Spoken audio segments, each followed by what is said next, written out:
Kamusta mga kababayan?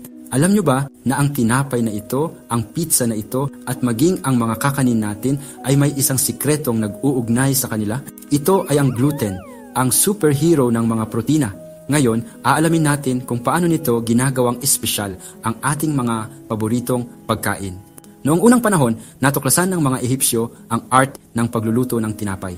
Pero hindi nila alam na ang sikreto ng pag-angat nito ay nasa maliit na protina sa harina, ang gluten. Ngayon, salamat sa siyensya, alam na natin ang lihim nito. Pamilyar ba kayo sa tag team? Sa mundo ng protina, ito sina gliadin at glutenin. Si gliadin ay parang kuya na malambot at mapagbigay, nagbibigay ng extensibility o kakayahang umunat ng masa. Si glutenin naman ang strict ate na may disiplina, nagpapatigas at nagpapabalik sa hugis ng masa. Parehong kailangan para sa perpektong texture. Isipin nyo, ang glutenin ay parang matibay na lubid na gawa sa maliliit na disulfide bonds, mga kawit na kemikal. Ang gliadin naman ay parang slime na nagdudulot ng lambot. Pag pinagsama ang resulta, isang net na kayang humawak ng hangin mula sa lebadura, kaya umaangat ang tinapay. Halika, subukan natin. Kapag hinalo ang harina at tubig, nagkikita sina gliadin at glutenin. Pero ang totoong magic ay nangyayari sa pagmamasa. Habang minamasa, nagkakarugtong ang mga glutenin chain at ang gliadin ang nag-aayos para hindi masira ang istruktura. Parang pagbuo ng basketball team, kailangan ng balance ng strength at teamwork. Dito nabubuo ang gluten network. Kapag uminit sa oven, nag-evaporate ang tubig at ang network na ito ang nagpapanatili ng hugis. Kaya mayroon tayong chewy na crust at malambot na loob.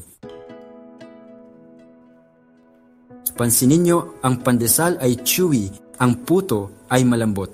Bakit? Dahil sa gluten content.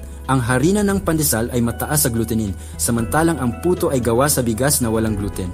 Kaya, iba-iba ang texture. Kung gusto mong ma-chewy ang pizza dough, gumamit ng bread flour na mataas sa gluten.